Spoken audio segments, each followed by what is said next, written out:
Bienvenidas, bienvenidos a New Kids on the Roll, un lugar en el que veamos otros mundos a través del rol y la imaginación. Y hoy volvemos de nuevo a Inglaterra. Ya hemos dejado Carcosa y volvemos al Reino Unido con nuestros tres protagonistas, o mejor dicho, con nuestros tres jugadores, pero quizás no con nuestros tres protagonistas. Interpretando al Dr. Jack Tracy tenemos a Astrid, que es el tío. Buenas noches. Nuestro querido hombre para todo, Walter Hedbury, interpretado por Drevan. ¿Qué tal? Buenas, bien, hombre. Aquí, a ver cómo salimos de esta. Y durante unos momentos tendremos al señor Edward Cooper, quizás solo durante unos momentos, interpretado como uno por Beon, que es el tío. Muy bien, veremos qué le pasa al señor Cooper. Pues no vamos a tardar en verlo, vamos directamente a la acción, así que comenzamos. Estamos a mediados de diciembre de 1928. La superficie del lago Mullardock es un espejo oscuro, completamente quieto. Solo una leve bruma flota por encima de la superficie y un triste caserón de cazadores se recorta contra el plomizo cielo escocés. Cerca, en la aldea de Canich, unos aldeanos cuidan de tres hombres, tres desconocidos que encontró un cabrero paseando a su rebaño cerca del lago Mullardock. Tres tipos desconocidos con las ropas desarregladas y el ánimo confundido, especialmente uno de ellos. Uno de porte poderoso y manos fuertes, que no conseguía recordar absolutamente nada, ni siquiera su propio nombre. Otro de ellos estaba sumido en una especie de profunda desesperación, silenciosa, pero completamente desgarradora para su alma, porque no era capaz de fijar la mirada ni mantener una conversación. El más cuerdo de ellos, un tipo que se presentaría como el Dr. Jack Tracy, parecía cuidar a sus dos compañeros entre intensos momentos de meditación. Miraba por la ventana, parecía sumirse en un recuerdo profundo y muy lejano, y costaba sacarle de ese ensimismamiento. Un par de días después de una jornada de sueño y recuperación, estamos con Jack Tracy. Viajamos en el compartimento privado rumbo sur. Le acompañan el señor Cooper y el señor Hedbury, los dos perdidos en divagaciones, en un lamentable balbuceo que apenas del que apenas pueden salir. El Dr. Tracy tiene un periódico en sus manos, el Courier de Inverness. Jack, te encuentras leyendo la noticia que llama tu atención. El resto podéis verlo también. Lo tienes en las ayudas. ¿Puedes leernos, por favor? Dime si puedes verla. Sí. Inverness Courier, 14 de diciembre de 1928. Aldea visitada por la tragedia. Los habitantes de Canich, una aldea situada en la confluencia de los ríos Glass y Canich, a menos de 20 kilómetros de Drumnadrochit, continúan de duelo tras una terrible e inexplicable serie de muertes ocurridas el pasado jueves. 12 residentes de la aldea murieron durante la noche del miércoles, en pleno sueño. Todas las muertes parecen de origen natural, pero la que resulta aún más llamativo es que se trata de una población de solo 110 almas. Los doctores desplazados al lugar, desde las cercanas Inverness y Drumnadrochit, no han encontrado pruebas de ninguna anomalía y comprobaron que las víctimas residían en domicilios diferentes. El único factor en común que se ha podido establecer por ahora es que todas las muertes sucedieron entre niños o personas de avanzada edad. No se tienen noticias de más muertes al momento de publicarse esta crónica. El Departamento de Salud del Condado de Inverness ha declarado una cuarentena en la zona como medida de precaución. Se pide a todo el que haya visitado Canich en la última semana que se ponga en contacto con el hospital de Inverness.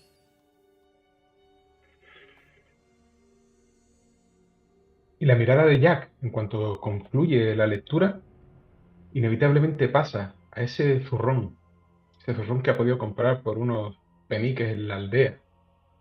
Ese zurrón que transporta algunos objetos interesantes, especialmente esos tomos que han ido recopilando durante toda esta aventura. Y ahora esos tomos están sobre la mesa del estudio de Jack. Han pasado varias semanas. Jack analiza esos textos, los lee, los absorbe y casi ya no recuerda a la pobre señora Carrington. Señora Carrington que sigue en el hospital del doctor Manners. Curiosamente la señora Carrington se encuentra en un estado inexplicable, en un extraño estado vegetal. No come, no bebe, pero tampoco muere. Simplemente se mantiene. Manners no tiene explicación. No ha sabido darle un diagnóstico científico plausible a Jack. Pero curiosamente, cada cierto tiempo, prácticamente cada día, las enfermeras tienen que retirar pequeños insectos de la habitación de la señora Carrington. Creo que espele algún tipo de humor indetectable, Jack. Los humanos no podemos percibirlo, pero se ve que tiene un fuerte atractivo para los insectos. La mantendremos en observación varias semanas, te dice Mane. Yo no puedo evitar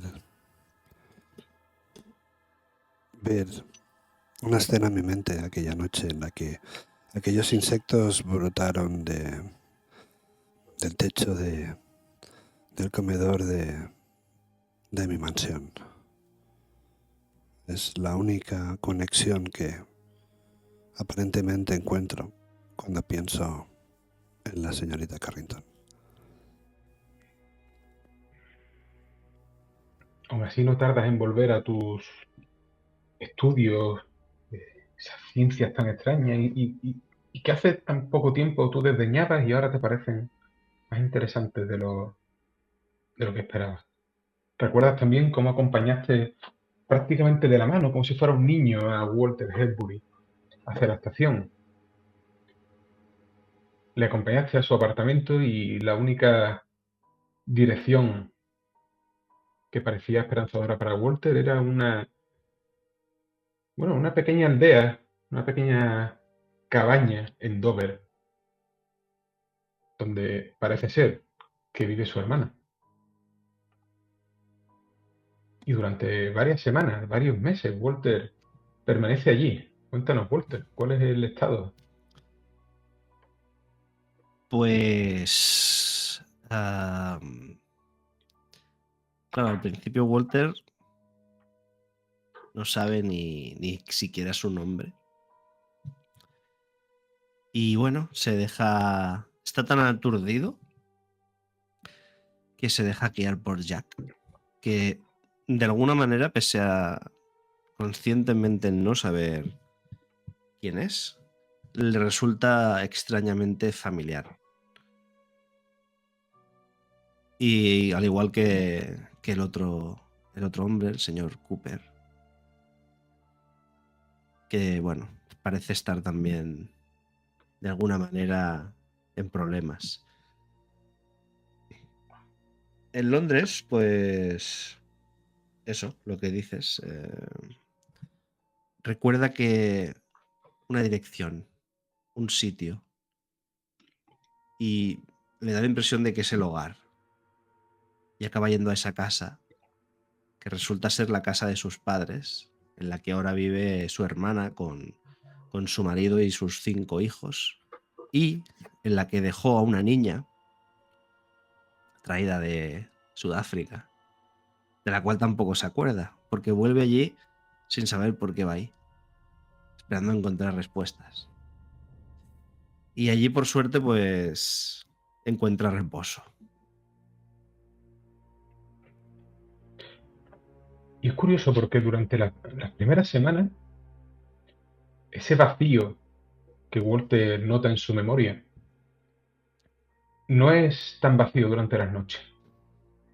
Durante las noches Walter se encuentra rodeado de barro, rodeado de metal, de madera, de violencia, de olor a muerte, de gas, de masas de hombres que se arrojan al horizonte sin esperanza de volver, de disparos de metralleta y de bombas, el sonido de los lanzallamas. Pero hay algo que le pincha la mente. Y es entre toda esa podredumbre, entre todo ese barro y esa suciedad, a veces como un parpadeo, como un insecto que pasara, una figura completamente blanca, inmaculada, con una cara sin facciones. Solo sabes que te observa durante un instante fugaz, luego desaparece de nuevo entre la multitud de hombres que mueren. Se te ha cruzado un par de veces, quizás 3, en sueños. Y no sabes por qué, pero la presencia de esa figura te trae recuerdos poco a poco. Y empiezas a recopilar información sobre quién eras y sobre qué te aconteció antes de ese vacío. Todo siempre unido a ese ser.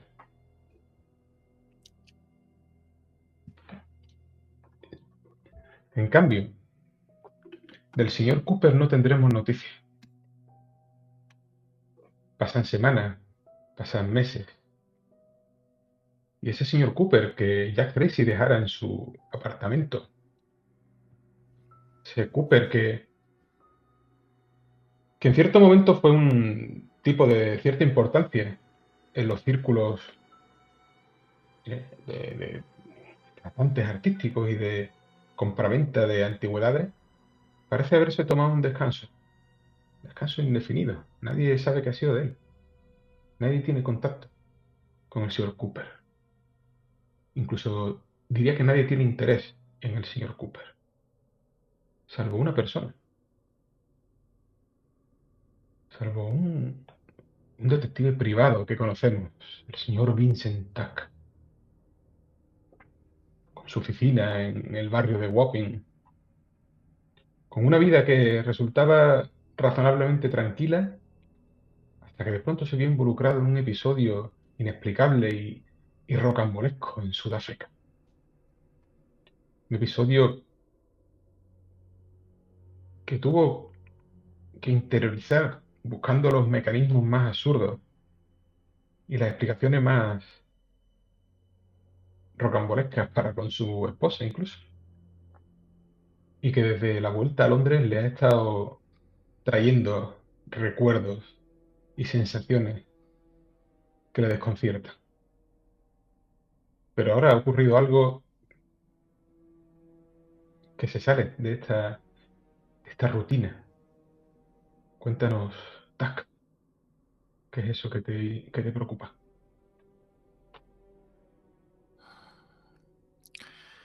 Desde que volví de África, hay algo que taladra mi cabeza. Durante las noches, una pesadilla recurrente viene a mí una y otra vez.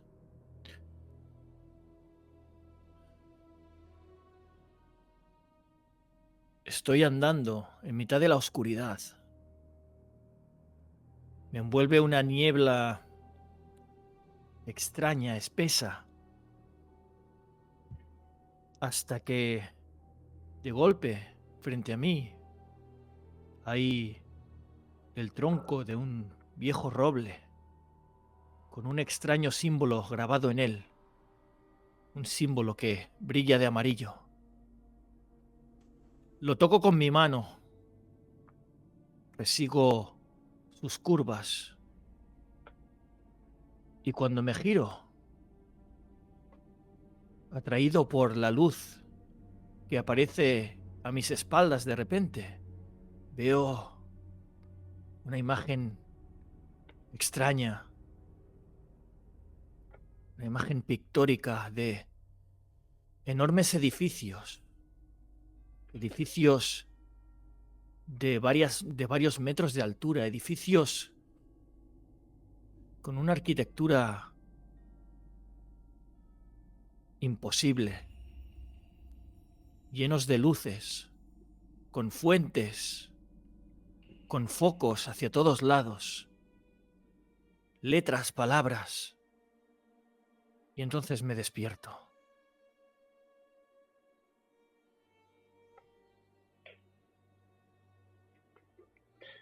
Y esos despertares siempre agitan el espíritu de Vincent. Siempre le dejan una mirada que su esposa y su hija le detectan y que hacen que se preocupen por él. Él no sabe muy bien cómo evitarlo, pero sí recuerda que alguien le habló de esos sueños, de esas abstracciones oníricas que invaden a ciertas personas durante cierto tiempo, o quizá es cosa de Inglaterra solo. El caso es que, recordando, tirando del hilo de sus recuerdos, encuentra la tarjeta de Edward Q. Correcto. Alguien a quien escuché hablar precisamente de esto es alguien que me temo que ya no está. John Brennan. Pero quizás Cooper sepa algo más.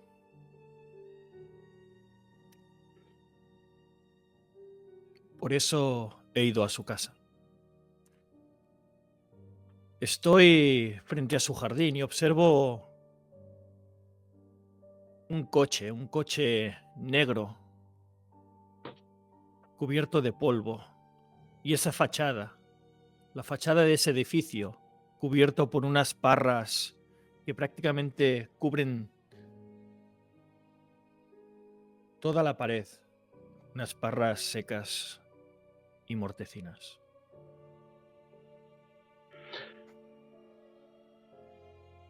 Y pruebas a llamar al timbre y no hay respuesta. Insistes y nadie,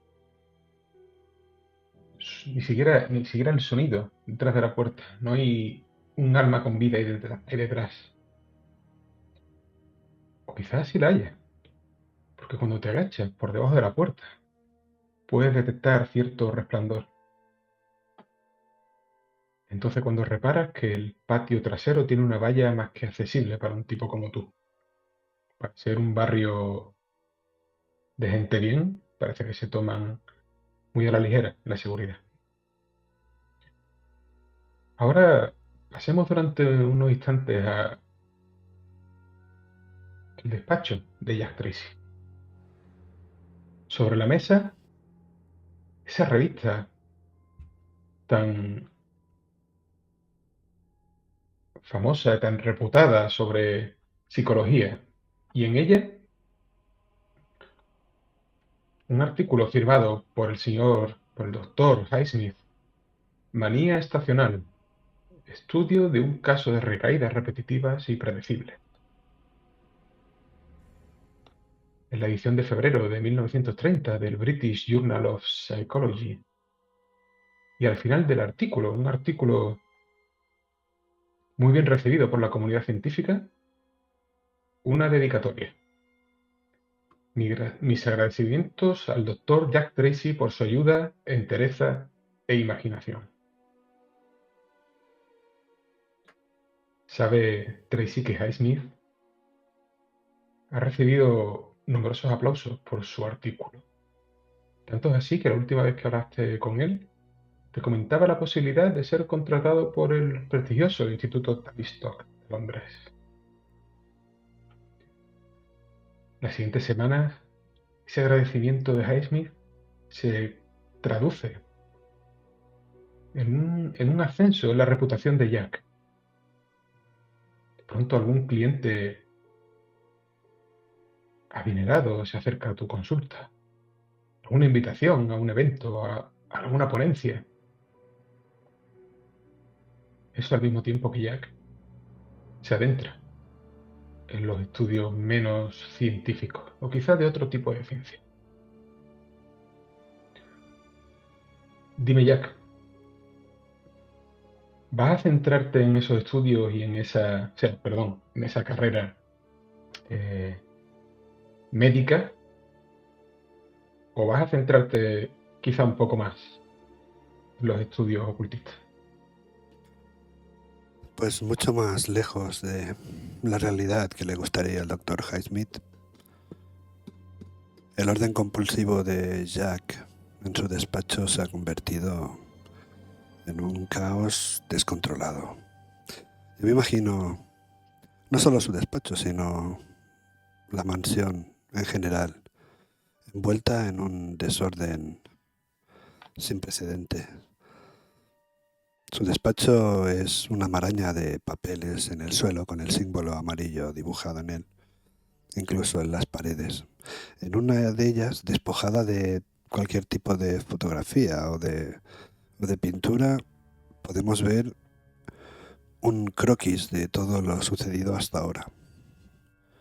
Y es que en los últimos meses Jack se ha visto envuelto en esa fascinación que ha descubierto después de los actos acontecidos en Inverness.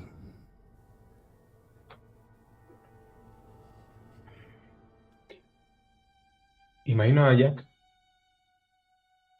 pasando noches en vela, solo la luz de su estudio encendida durante horas.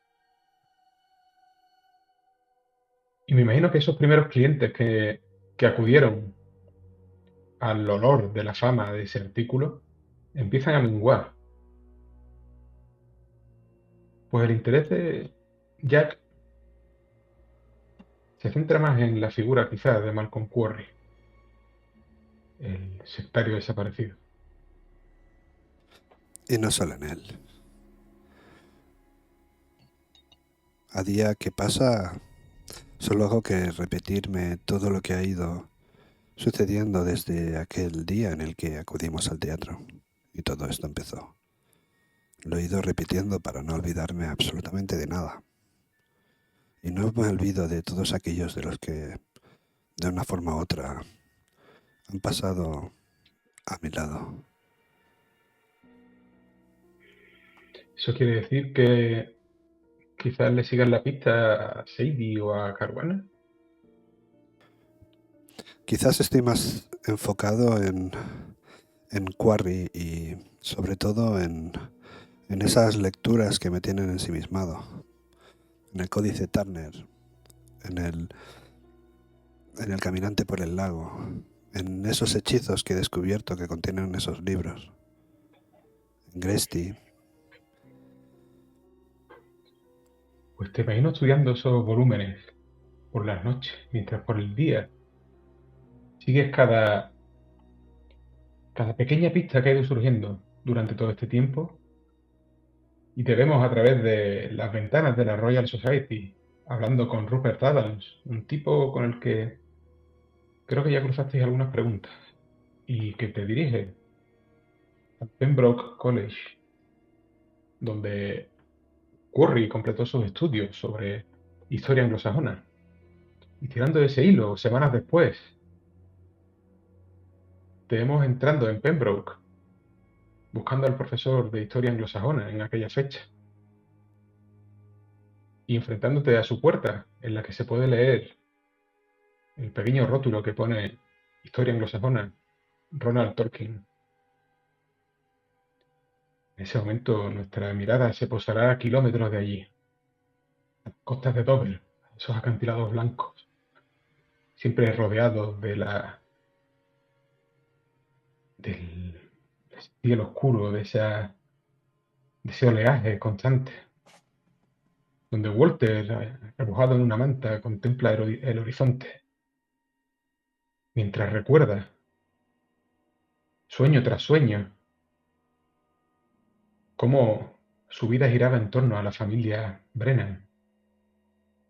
Primero su empleador principal, Winston Brennan, al que viera morir de esa forma tan sobrenatural.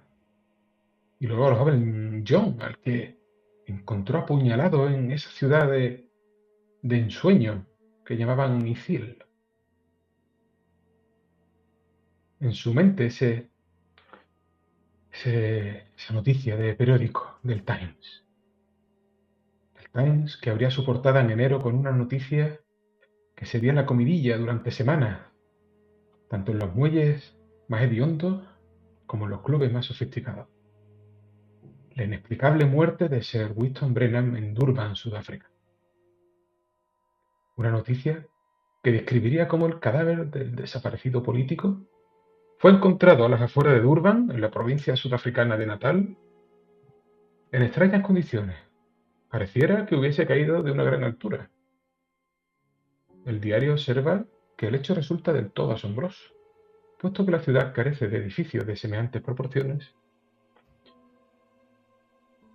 y que la única explicación plausible sugiere un accidente aéreo, ya que en aquellos días tuvo lugar una impresionante tormenta eléctrica. Ni sus colegas parlamentarios ni sus socios de negocio aciertan a entender por qué Sir Walter se encontraba en Sudáfrica.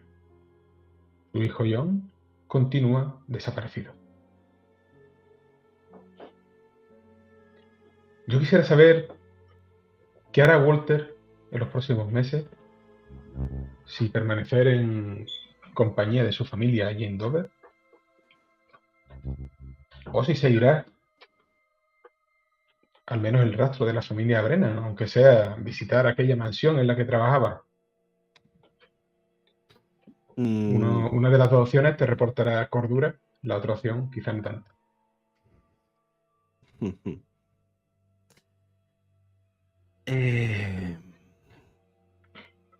Tal y como lo veo,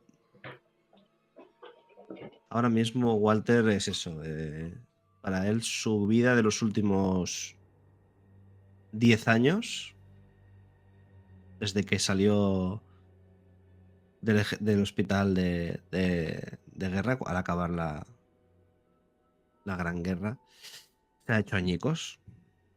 Su patrón muerto y su último encargo, pues también, proteger a su hijo, también muerto. Lo que hará, pues, sin pensarlo racionalmente, entiende que tiene un problema.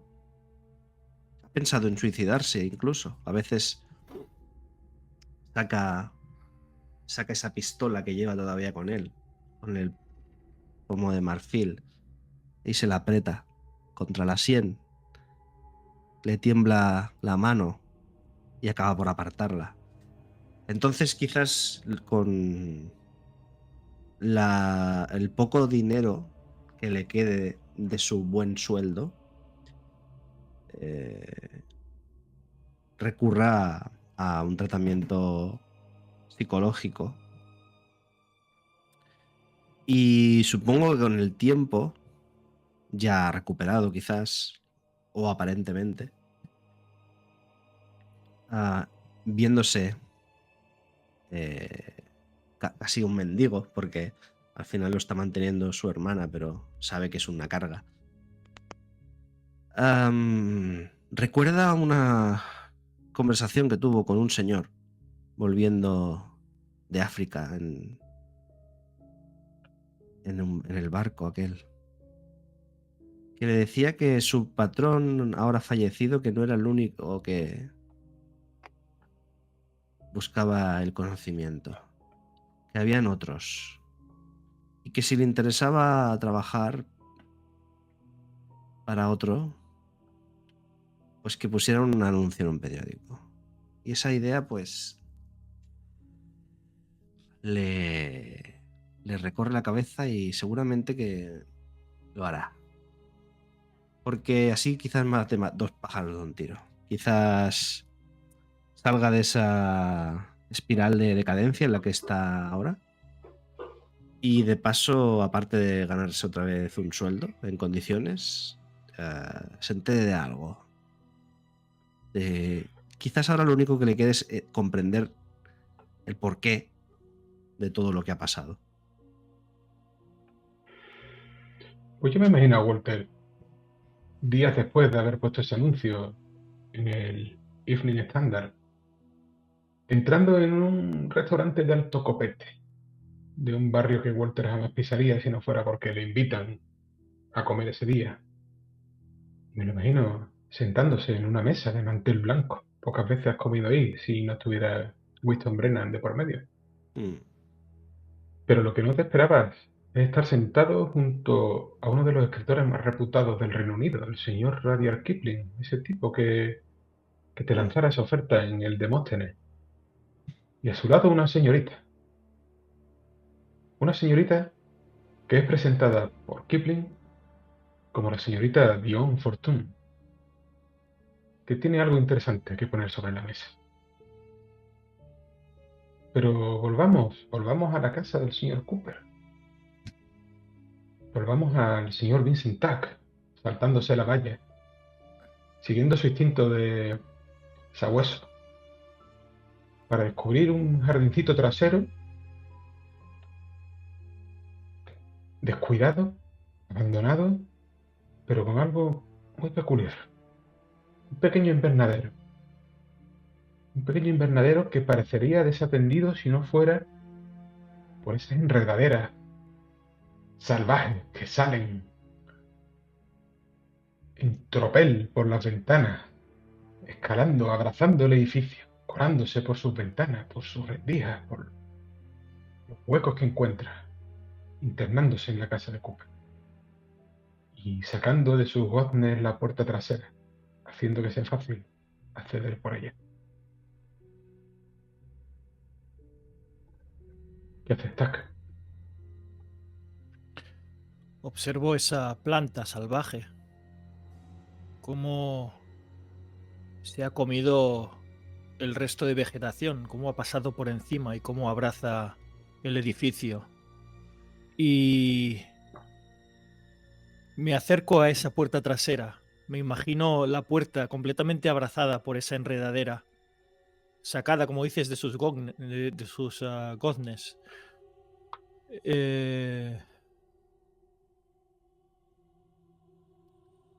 Con algo de esfuerzo la puedo mover para que mi orondo cuerpo pase por la rendija de la puerta. Esa madera cruje. Mira a un lado y a otro por si algún vecino se asoma, pero no te parece. Y cuando te abres paso al interior, lo primero que te llama es un leve aroma a flores muertas. A tu alrededor, una cocina en completo desorden, trastos tirados por todas partes, botes de té cuyo contenido ha sido disperso por el suelo, y muchas latas de conservas emperador, abiertas, tiradas sin ningún tipo de orden por el suelo, consumidas con parte de su contenido también salpicando las baldosas del suelo. La casa está en completo silencio, pero allí en el pasillo, más allá de la cocina, el mismo resplandor que vieras desde la puerta de entrada parece surgir de lo que podría ser la puerta de descenso, de la escalera de descenso al sótano de Cooper.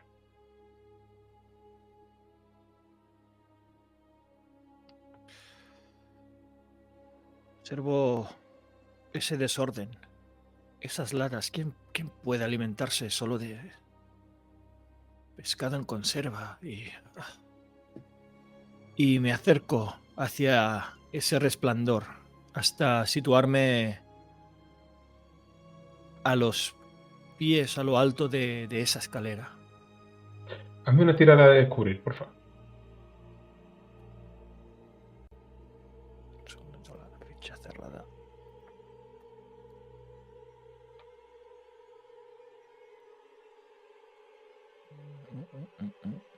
Aquí.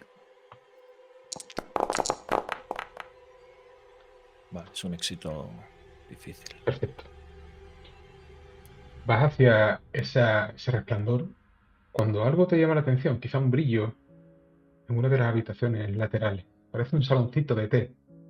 Sin embargo, se ve que nadie se ha preocupado en quitar todas esas tazas, decenas de tazas que se acumulan sobre la mesa. Una de ellas están rotas, están en el suelo desde hace meses por el polvo. Pero lo que te llama la atención, ese brillo, proviene de metal tirado en el suelo. De la cabeza de un martillo que descansa en el suelo, cubierto de restos de sangre reseca. No parece el martillo de un carpintero. Más bien diría que es el martillo de un escultor. Abro los ojos como dos platos. Mi instinto me lleva a poner la mano en mi bolsillo, pero sé que no llevo mi arma encima. Y camino un poco a hurtadillas hacia ese salón de té.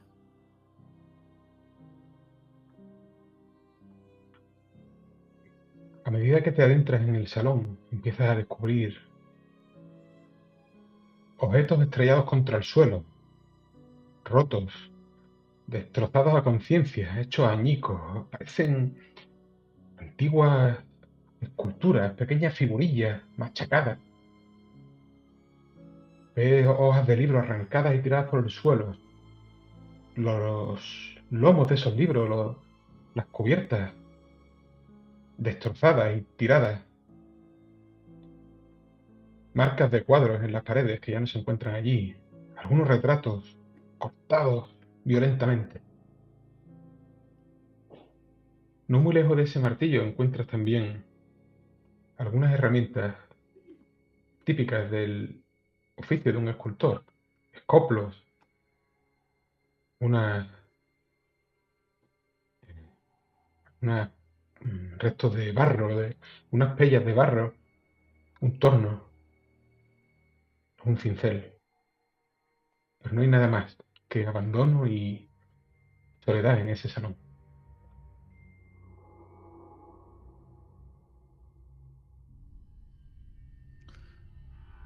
Las manchas de sangre. Solo pertenecen al martillo, no hay manchas de sangre en el suelo del salón.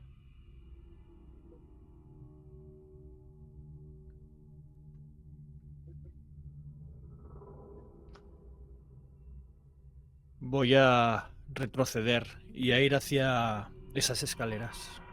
No voy a rebuscar por aquí de momento.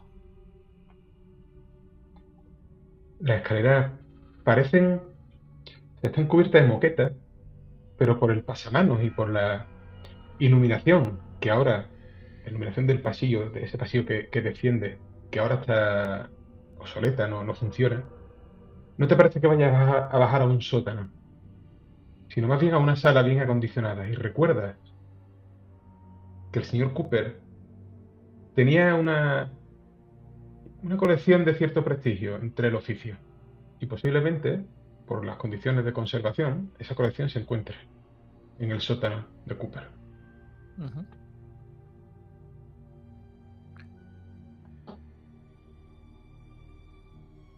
Piso el primer escalón, el segundo, el tercero.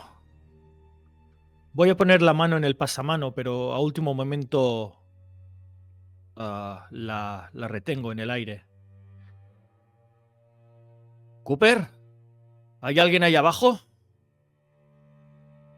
Tírame un escuchar.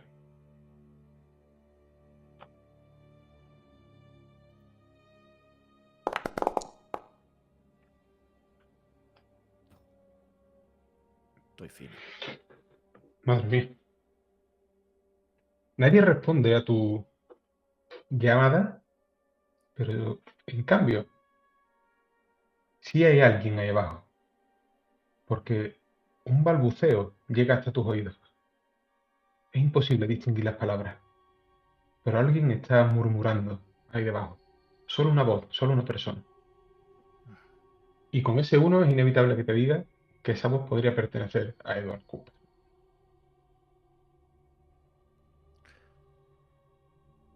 Voy a bajar. No intente hacer nada extraño. Va poco a poco. Los escalones crujen por estar tan desatendidos. Porque la estructura es buena, la casa es buena. Es este desastre lo que no concuerda. A medida que bajas, puedes ver que hay un par de lámparas eléctricas que aún funcionan, que aún lanzan esa luz vibrante. Cuando te vas acercando y empiezas a ver el suelo enmoquetado de esa sala, de esa colección Cooper, ves vitrinas hechas añicos en el suelo, ves trozos de madera talladas y ves restos también de piedra dispersa y arrojada por todos los rincones. Cuando por fin te puedes ver la sala completamente, en esa semipenumbra que lo inunda todo, puedes percibir en el centro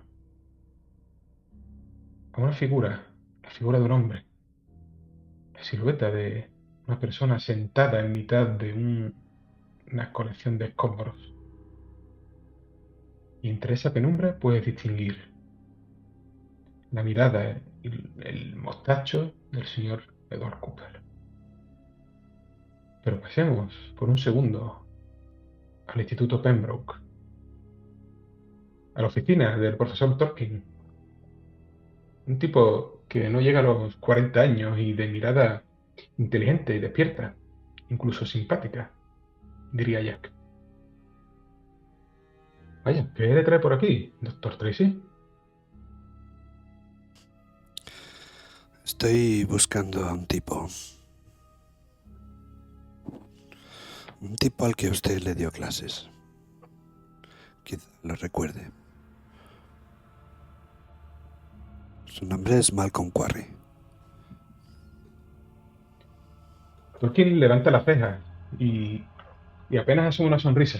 Claro, cómo no. Malcolm Quarry es un tipo ciertamente brillante. ¿Acaso es amigo suyo, señor Tracy? Podríamos decir que tenemos amigos en común. Vaya, qué suerte. Siéntese, pase, siéntese. ¿Serviré un té? ¿Le apetece? Sí, claro.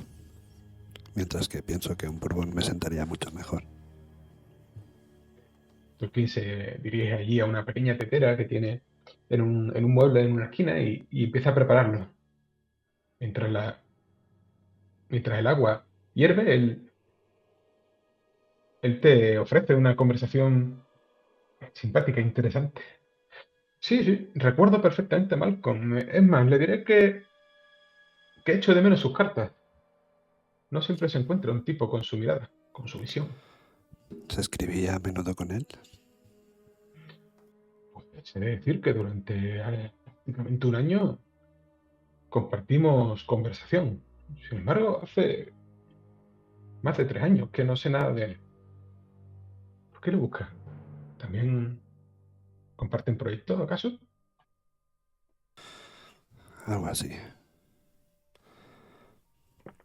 Y ahí dudo por un momento en si explicar según qué cosas podrían hacer ver al profesor que le estoy mintiendo, que realmente no sé muy bien qué es lo que estoy buscando. Y intento reconducir esa conversación.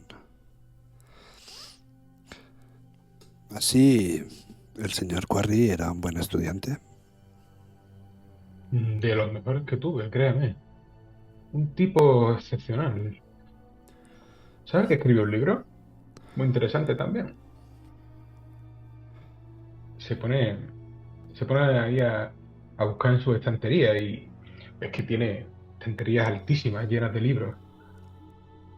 Y al cabo de un rato, vaya, aquí lo tengo. Creía que no lo tendría, pero se ve que sí. Saca un tomo, te lo extiende cuando escucha el agua hirviendo y va a atender ahí al té mientras puedes echarle un vistazo. El libro se llama Dioses británicos, mito y religión en los reinos occidentales de la Gran Bretaña anglosajona.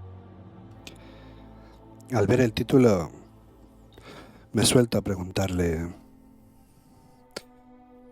¿Este hombre estaba muy interesado en los mitos?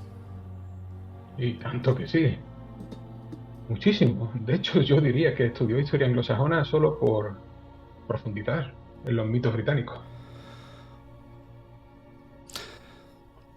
Y en alguna de esas cartas, quizás, le mencionó alguna vez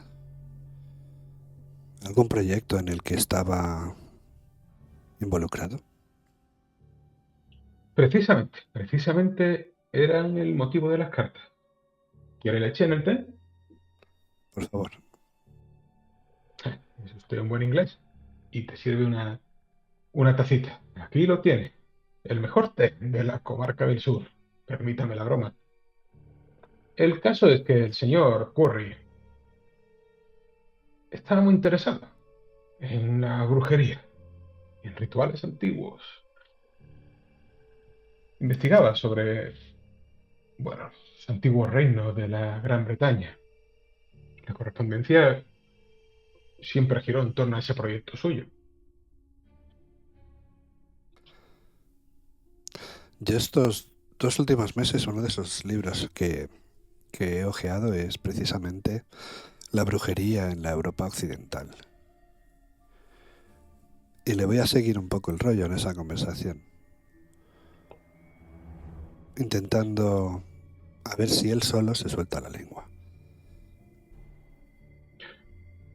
Pues él te va comentando que, bueno, te va hablando sobre cómo discurrieron esas conversaciones, sobre cómo Curry estaba muy interesado y incluso tenía intención de hacer una ruta por Inglaterra para investigar las leyendas y los cuentos y todo ese conocimiento que según él se iba agotando poco a poco y se iba perdiendo en los pueblos.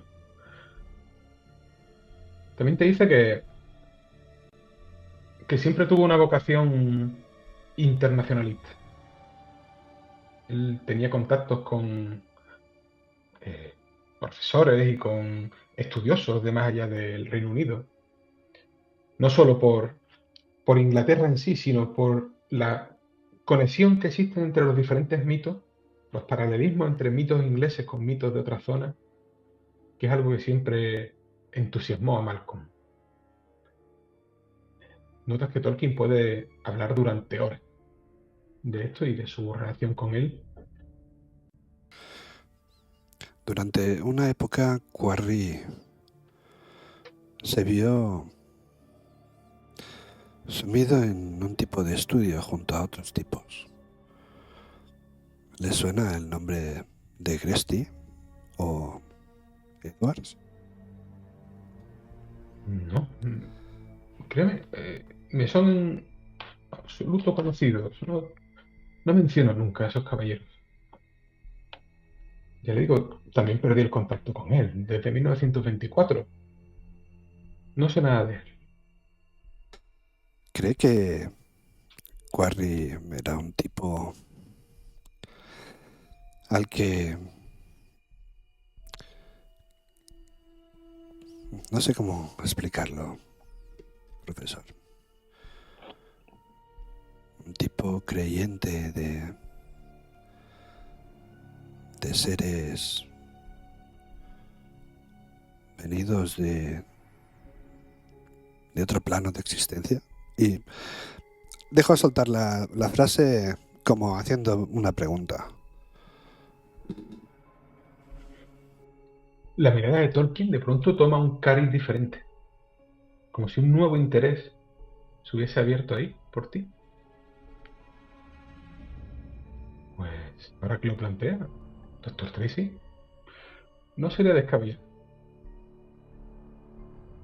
No sería nada inusual, en tanto que probablemente el señor Curry compartía ese interés con su esposa. Y con ese comentario volamos por la ventana de Tolkien hacia ese restaurante de lujo en el que Walter contempla una serie de cubiertos que me maten si sabe para qué vale la mitad de ellos. El señor Kipling, un tipo con una fama que va más allá de lo que Walter conoce, le comenta que la señora Fortune, aquí presente, no es ajena al tipo de acontecimientos que viviste en Sudáfrica. Por lo que han podido saber en su organización, la señora Fortune tuvo cierto contacto con el grupo de Bacon. ¿O quién se cree? Dice la señora Fortune. ¿Quién se cree que publicó la esquela de Bacon? ¿Acaso se piensa que a ese desgraciado alguien más le iba a rendir homenaje? Walter quizá no lo recuerde, pero sabemos que Jack sí que leyó aquella esquela en su momento.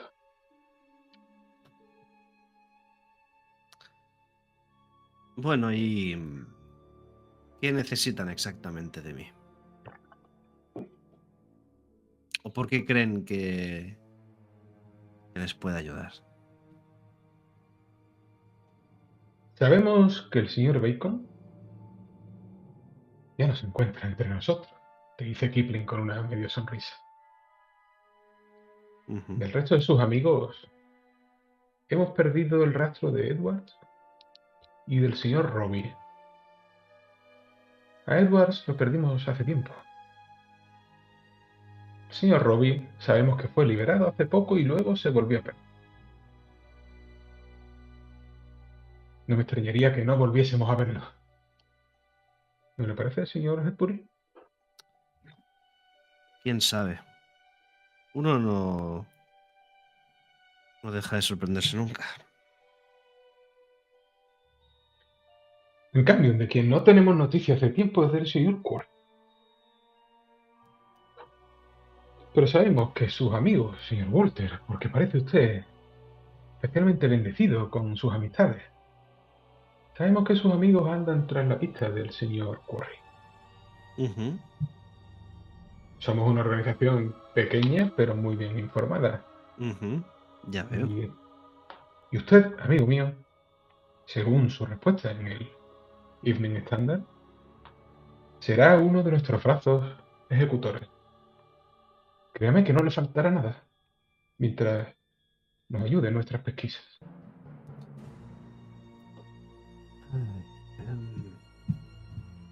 Yo soy un hombre pragmático.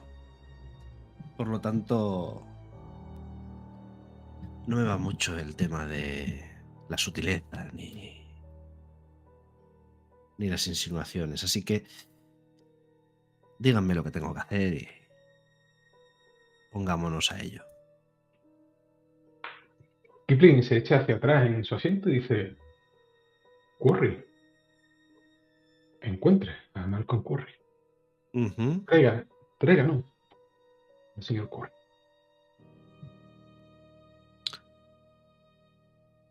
Vale. Solo tiene que decir una cifra, señor Hedbury.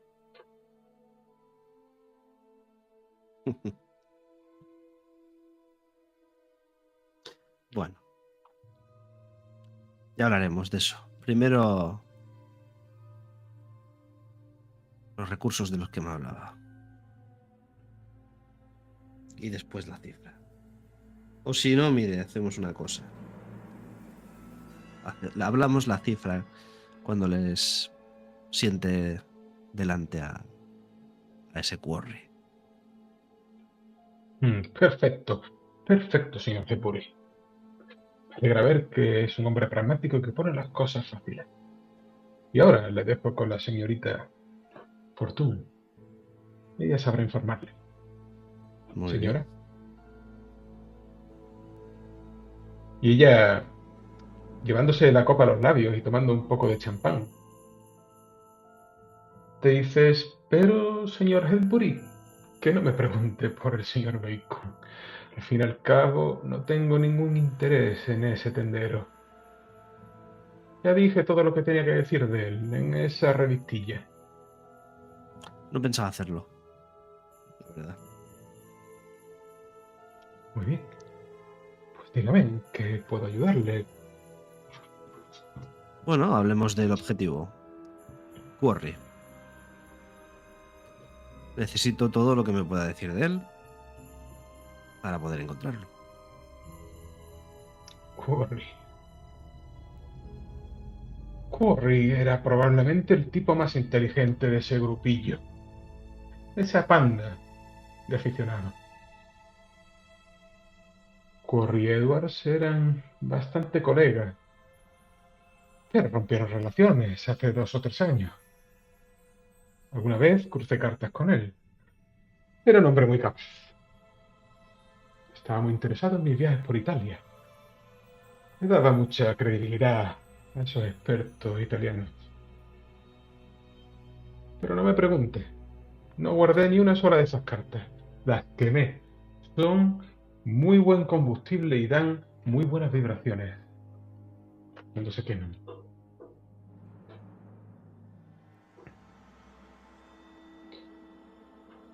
Déjeme que le diga que el señor Quarry era muy amigo de un grupo artístico, un círculo que había en Roma.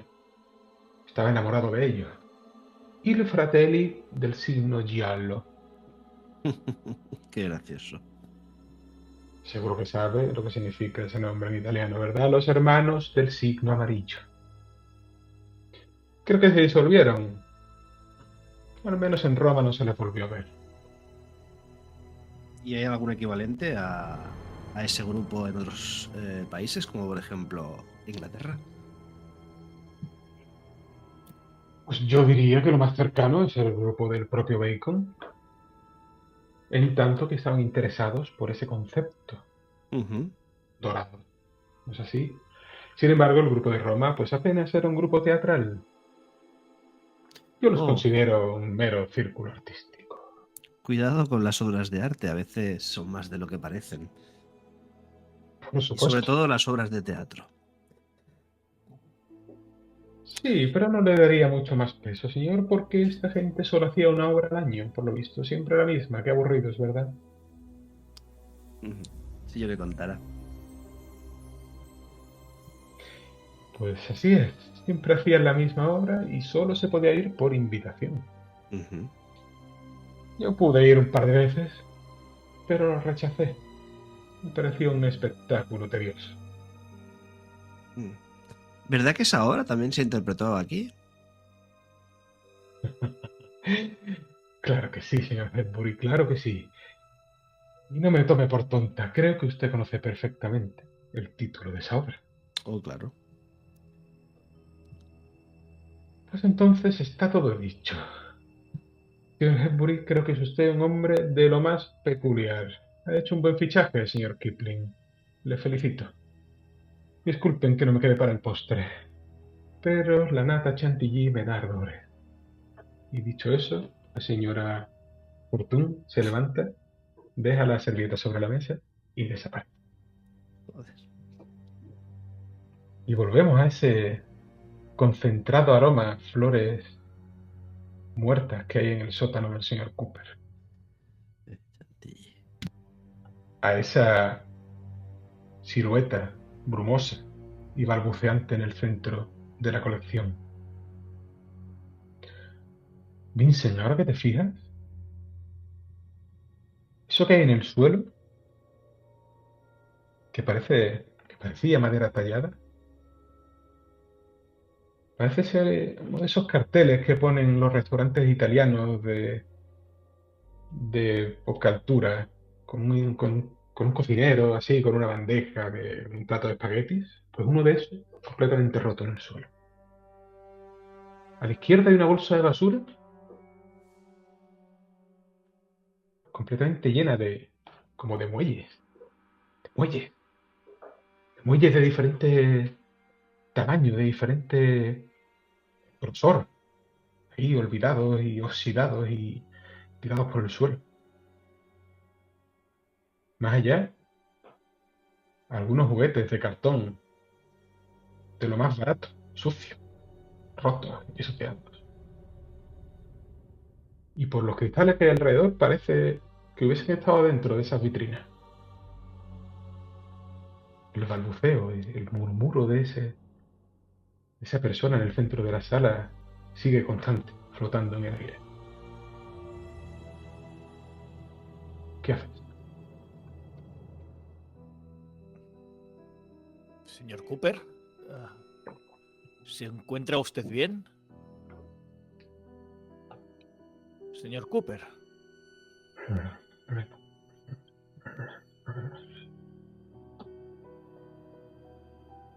Pero, ¿se acuerda de mí? Soy el inspector, el investigador Vincent Tuck.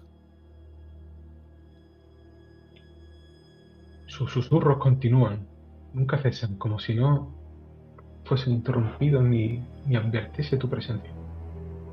Me voy acercando a él sin dejar de fijar mi vista en su silueta. Te vas acercando, ese aroma cada vez es más fuerte. Se mezcla un poco con el olor a conserva putrefacta. A medida que te acercas, más numerosos son los restos de piedra a tu alrededor. Y cuando te fijas, cuando tu vista se acostumbra a la penumbra, puedes discernir que Cooper se encuentra sentado sobre lo que en su momento pudo ser una escultura. Ahora hecha añicos, convertida en trozos de piedra amontonados. Cooper está cubierto por una manta, quizás una cortina. Parece que debe estar desnudo. De su cuello cuelga una cadena barata, oxidada, de la que cuelgan restos de metal, sortijas baratas, anillos de hojalata, algunas tuercas oxidadas. Su cabeza está cubierta con lo que parece una corona fabricada con trozos de lata unidos por tuercas y tornillos. Como si un niño se hubiese dedicado a construirse una corona. Su mirada permanece entre las sombras. Su barbilla, pegada al pecho, se mueve mientras balbucea y mientras le da vuelta a algo que sostiene entre las manos. Sigue ese murmullo.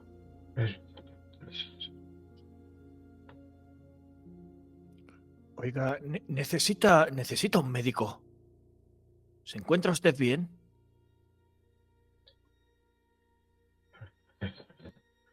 Ese murmullo, entre ese parloteo a medida que te vas acercando, te parece discernir un nombre. Vera. Cuando te vas acercando ves que la baba cuelga de sus labios.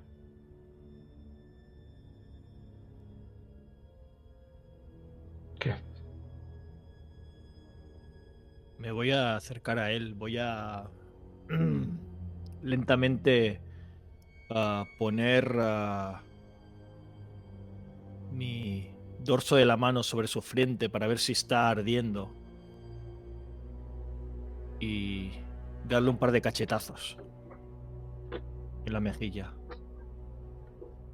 Su temperatura es bastante alta, sí es. Y cuando le cruzas la cara 2 veces, no tan bestia. O sea, en plan. Pues en cuanto le da esas pequeñas cachetadas, él parece que mira alrededor. Durante un segundo clava su mirada en ti y enseguida la baja hacia sus manos.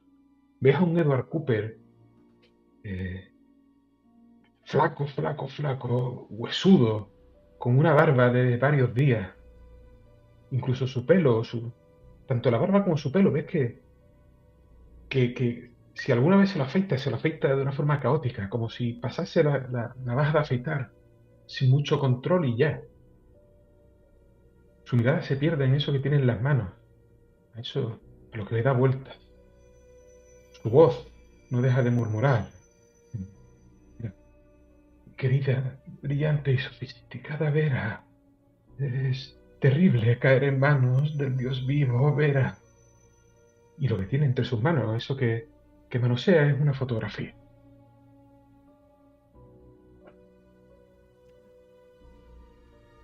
Me acerco más a él, me pongo a su lado y le digo,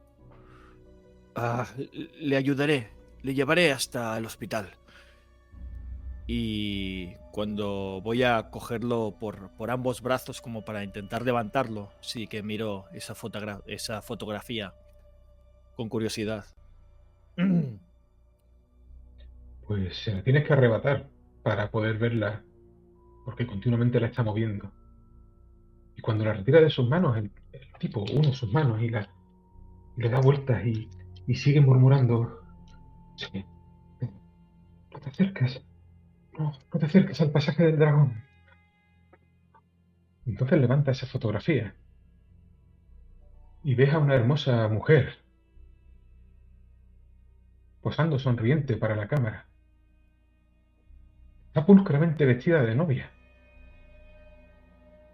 Sostiene un ramo y a su alrededor puedes ver flores por el suelo. Parece un día feliz, un día luminoso.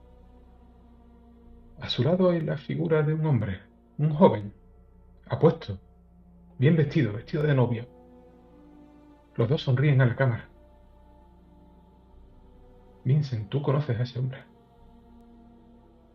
Ese hombre es el doctor Jack Tracy.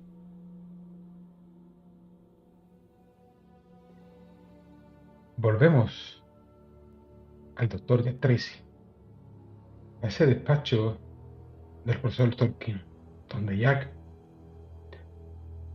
se despide de Tolkien y da un último sorbo a su té. Cuando separa la taza de sus labios, escucha un tintineo. Y puedes ver, Jack, en el fondo de la taza, en ese resto amarillento del té, una muela. Y tu lengua va automáticamente. Repasas tu dentadura y notas el hueco. El profesor Tolkien no se ha dado cuenta de nada. Vaya.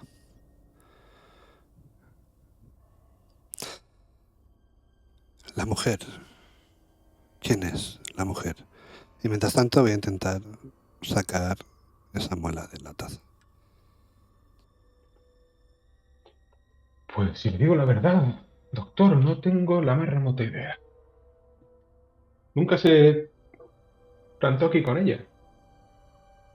Pero sé que tenía una novia y sé que se convirtió en su esposa. Porque cuando nos despedimos, cuando terminó su posgrado, Malcolm lucía un humilde anillo de casado. Yo no quise sacarle el tema, por supuesto, porque no me conciernen esos asuntos. Pero nadie se pone un anillo de compromiso si no es para darle uso, ¿no es verdad? Ni siquiera. ¿Ves que se fija en tu mano también para ver si tú llevas uno? En ese momento me fijo yo también en mi mano y lo llevo puesto. No te he hecho esta pregunta hasta ahora, pero ¿lleva ya su bastón? ¿O algún bastón? Pues ahora que me doy cuenta, ¿no? ¿Mm?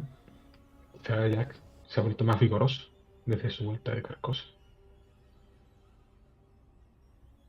El hecho es que Jack se separa, se despide y vuelve a Londres, vuelve a su despacho. Mientras Walter Hedbury, después de esa reunión, visita la hacienda del señor Brennan en busca de Sir Winston o quizás del joven John, y descubre, después de una conversación, Walter, no solo que John Brennan aún no ha aparecido. También sabes que el gestor de negocios del señor Winston, el señor Chester Bancroft, se encarga de dirigir esas empresas y esas plantaciones que Winston tenía en el Caribe, Ujú. en tanto que John no ha vuelto. De hecho, te dice Bancroft que si el joven no aparece al cabo de un año, se procederá a aplicar una cláusula extraordinaria del testamento de Sir Winston. Cláusula que debe permanecer secreta hasta el momento oportuno.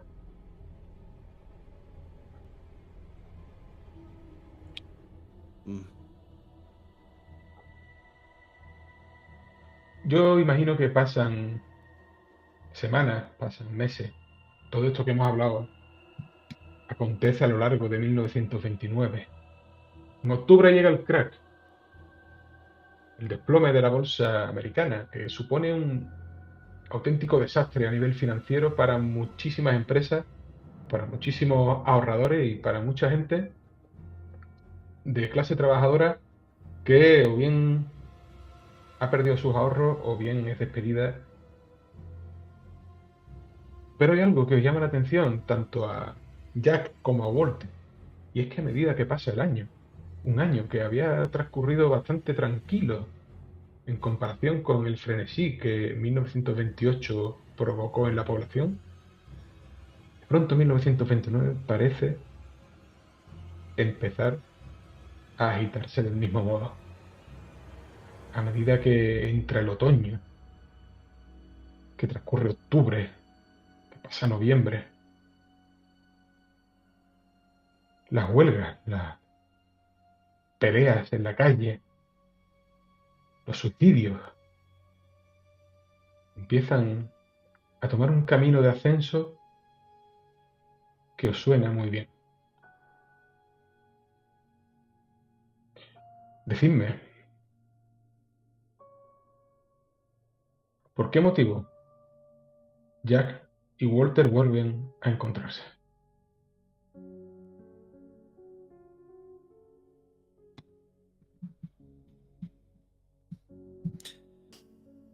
Quizás Walter recuerde que Jack y el señor Cooper buscaban a ese tal Quarry. Y no sé, le vaya a preguntar a ver si sabe algo. Pues es curioso porque la noche antes de ir a ver a Jack, Walter vuelve a tener uno de esos sueños de la guerra. Soñando con esos morteros implacables, con esos lanzallamas, con el bombardeo de gas mostaza. Y recuerda como en uno de esos asfixiantes momentos en los que te encuentras rodeado de ese gas dorado con la máscara, de pronto corres intentando salir de la nube, te abres paso y por primera vez te encuentras un paisaje que nunca has visto. Una llanura devastada, solitaria, sin rastro de trincheras, ni de alambradas, ni de soldados. Una llanura infinita e imposible, en un cielo con estrellas negras. Y sobre todo la sensación fortísima de sentirte constantemente observado. Con ese recuerdo vuelves en ti y te enfrentas a la escalera de ascenso de la residencia Tracy. Todo vuestro. Bueno, picaría al timbre o llamaría a la puerta. Yo me imagino en el estudio cuando escucho el timbre en la puerta. y me haría el remolón. No me apetece siquiera recibir a nadie. Pero me imagino que Walter insistiría. Efectivamente. Así que bajaré cuidadosamente por las escaleras, intentando que esos escalones no crujan. Y Walter vería como la puerta se entreabre al menos un palmo. Y por ese espacio de la puerta, en el soportal vería aparecer una máscara de madera. Evidentemente la conozco o no. Sí, ¿no? Sí. Vaya, ¿aún conserva usted ese recuerdo, señor Tracy? ¿Cuánto tiempo? Por un segundo dudo y miro al tipo que está al otro lado de la puerta, desde los zapatos hasta su cara. Y escuchas como un 38 desamartilla al otro lado de la puerta. Vaya. Abra un poco más la puerta, mirando por encima del hombro de Walter. Tranquilo, vengo solo. Y abro la puerta para que pueda pasar. Bueno, paso. ¿Qué haces aquí, Walter? Pues resulta que bueno, ya que mi anterior jefe y su hijo fallecieron, pues tengo un nuevo trabajo y casualmente parece que reman en la misma dirección que usted y el señor Cooper. Me levanto la máscara.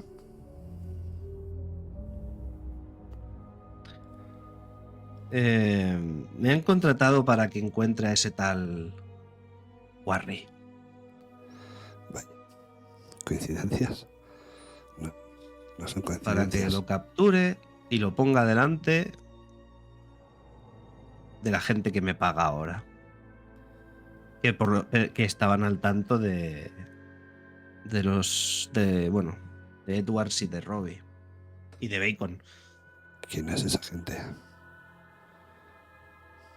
Bueno, dicen que son de una agencia, no me han dicho de cuál agencia. Le llaman la agencia. Una agencia pequeña. Pero muy bien. Con mucho presupuesto. Demasiada coincidencia.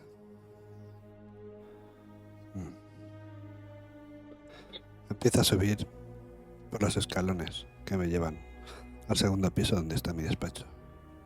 Bueno, yo voy siguiendo a Jack.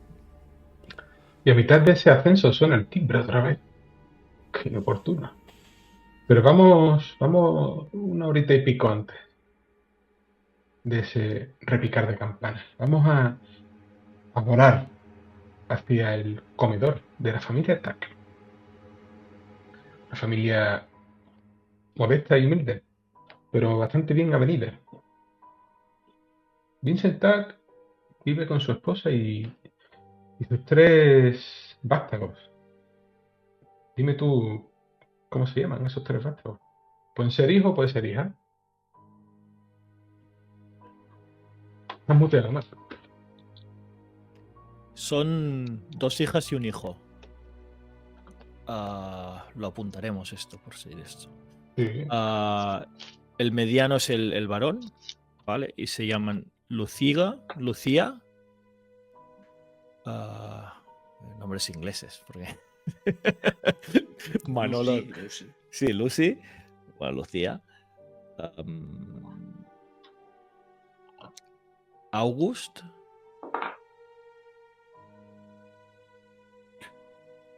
y Sara. ¿Y qué edades tiene? A ver, yo... ¿Yo qué edad tengo? 45. Pues van a tener...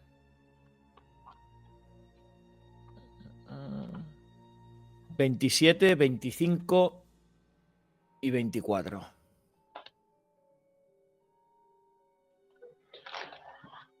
Yo imagino que Sara, la más pequeña, vive en casa con vosotros todavía.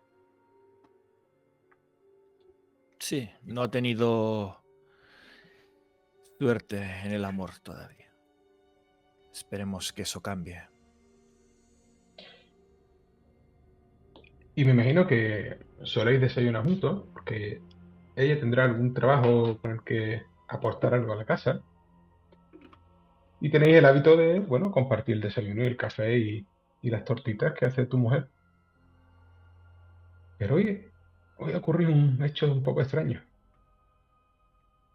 Porque al sentarse en la mesa, Sara parecía llevar una máscara. Una máscara que cubría de nariz hacia arriba. Ella ha dado los buenos días y ha empezado a tomarse el té con tranquilidad.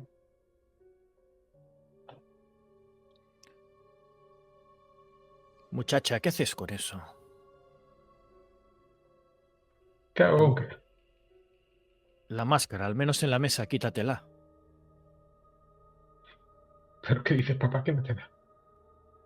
¿Cómo que qué más da? Es de educación. Pues de educación, pues llevamos ropa también, ¿no? Sara, ¿No? que te he dicho que te quites la máscara. Que te he dicho Ahora... que da igual. ¿Será Tu mujer por...? dice, pero, Sara, no le digas, no le respondas así a tu padre.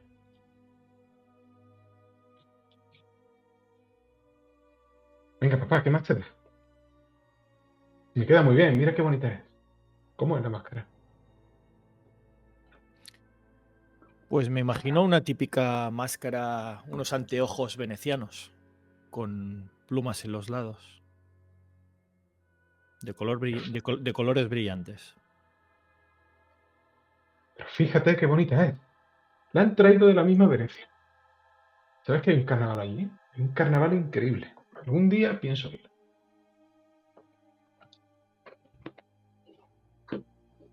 Parece que no tiene intención de quitarse.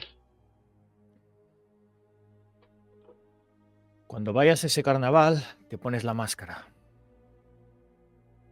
Pero mientras estés aquí desayunando conmigo,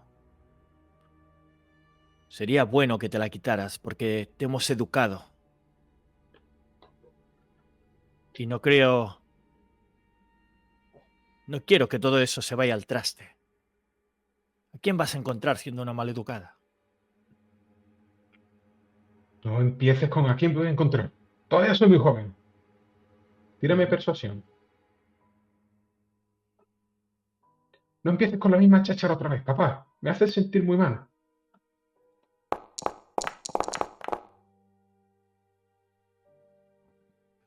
Tu mujer dice, es verdad, Vincent, déjala, déjala desayunar, no pasa nada. Y con su mirada te regaña.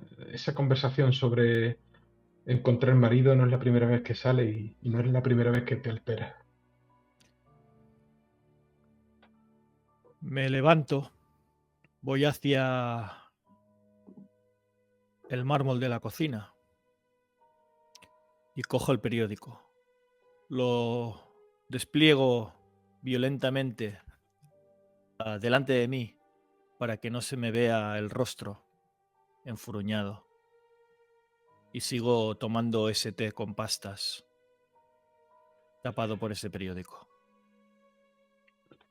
Y con la imagen de tu mujer negándola así con la cabeza a tu hija, reprendiéndola en silencio, volvemos a la casa de Jack Tracy, ese timbre que suena mientras sube la escalera. Inmediatamente me doy la vuelta y martilleo de nuevo el revólver. Te dejo paso, sí, sí. Walter me deja paso y desciendo los 4 escalones que apenas me había dado tiempo a ascender. Y voy a repetir la misma acción. Me coloco la máscara y entreabro la puerta. Al otro lado de la puerta, ese detective tanto obeso con el que os entrevistasteis hace ya prácticamente un año. Parece con el gesto un poco demasiado serio. Parece que hoy no se ha levantado con el mejor humor. Bajo su brazo lleva el periódico del día. Pues lo que puede ver Vincent es entreabrirse de esa puerta y una máscara de madera que aparece tras ella. Apenas puedes ver los ojos de color miel de Jack, que se te queda mirando. Cuando te veo con esa máscara me sobrealtero. Digo, ¿qué diablos? ¿Os habéis puesto todos de acuerdo hoy para amargarme el día o qué pasa? Por un momento no reconozco a Vincent. Y ves como la puerta se entrecierra unos centímetros. Pongo la mano, pongo los dedos. Digo, no, espera, perdona. Tracy, ¿te acuerdas de mí? Soy Vincent Tuck. Vincent Tuck. Sí, el investigador. ¿Visteis a mí? Hago memoria. Vincent Tuck. Vaya. Otra coincidencia, Walter. ¿Qué quieres? Miro a través de la rendija de la puerta cuando dices Walter. Digo, ¡Ey! ¡A ti te conozco! Entrecierro 2 centímetros la puerta. ¿Qué quieres, Tuck? Me pillas los dedos. Digo, necesito hablar con alguien, contigo. ¿Por qué? Han pasado cosas. Vamos, Tuck, no tengo todo el día. Joder. ¿Sabes algo de tu amigo, de Cooper? Está bastante mal. Fui a su casa y lo encontré Era un despojo.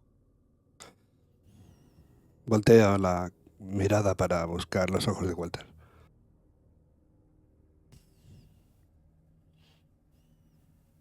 Yo me encojo de hombros simplemente. Abro la puerta y me mantengo tras ella, dejándote un espacio para que puedas pasar. Vale, paso lentamente y te digo... Cuando pasas, cierro la puerta de golpe y puedes ver que mi mano sostiene un revólver que te está apuntando en el pecho.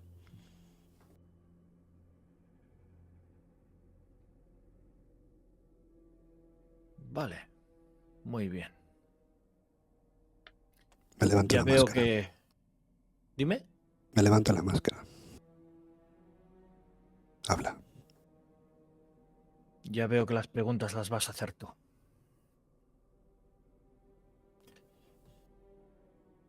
Llevo tiempo buscando a John Brennan. Desamartillo el revólver. Pues me parece mucho que no lo vas a encontrar. Brennan está muerto.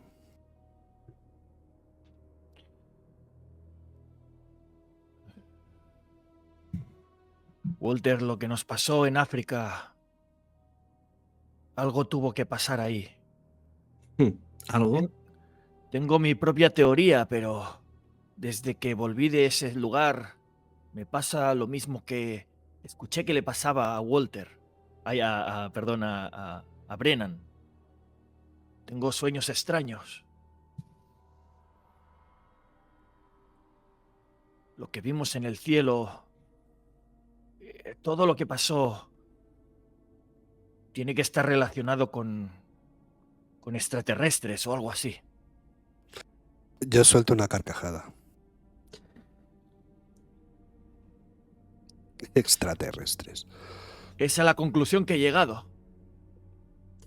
Te aseguro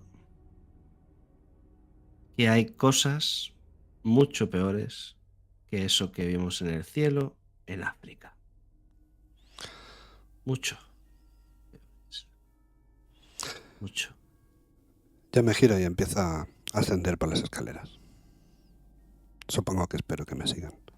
Sí, yo sigo a Jack. Y me dirigiré a mi despacho. Y al entrar en el despacho lo que podéis ver es un desorden absoluto. En el suelo hay un montón de hojas con el símbolo amarillo garabateadas en cada una de ellas. Hay algunas hojas que solo está el símbolo una vez y hay otras que está repetido centenares de veces. Incluso podéis ver ese símbolo por las paredes. Y en una de ellas, despejada de pinturas y cuadros, veis toda la relación de todo lo que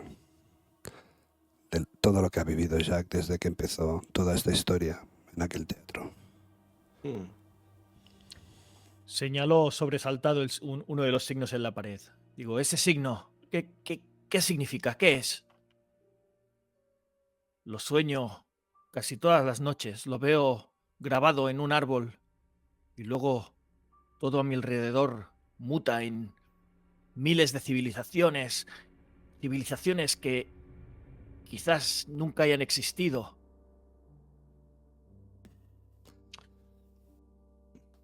Yo me dirijo a un pequeño mueble bar que tengo en un rincón y voy a coger 3 vasos y una botella de bourbon.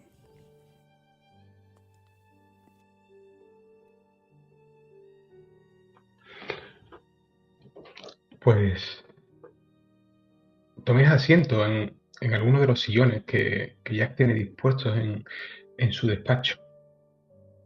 Jack hace un hueco en la mesa, pone esos 3 vasos. Mientras no podéis evitar un escalofrío cada vez que veis ese símbolo, no acabáis de acostumbraros.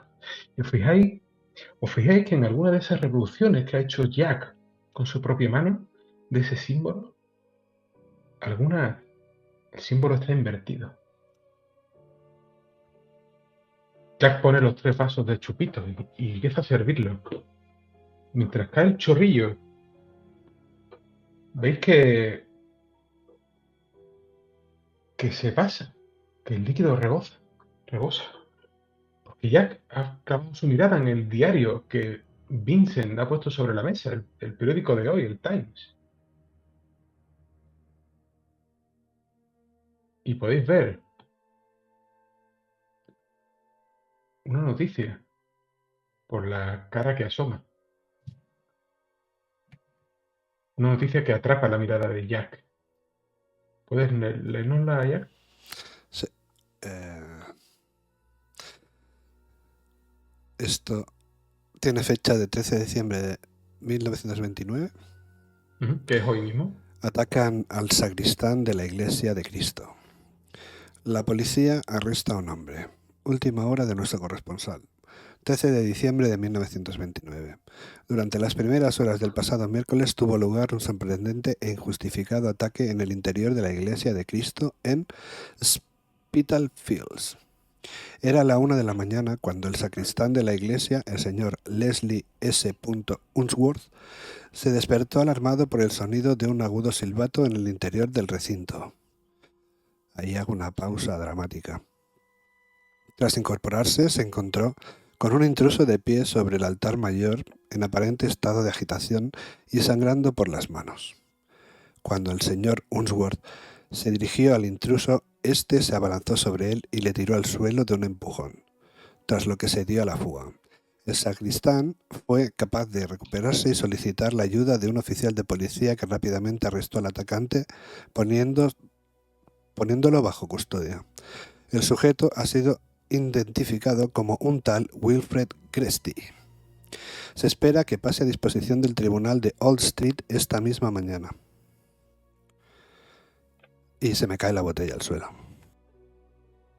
Y con el ruido de esa botella estallando contra el suelo, justo cuando el reloj de pared de Jack marca las 9 de la mañana, dejamos nuestra sesión de hoy de los harapos del rey.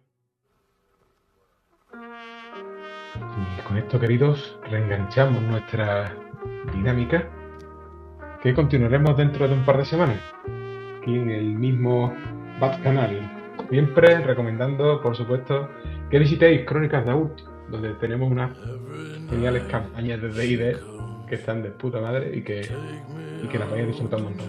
Así que nada, nos vemos dentro de 2 semanitas. Muchas gracias a todos, tíos. Adeu.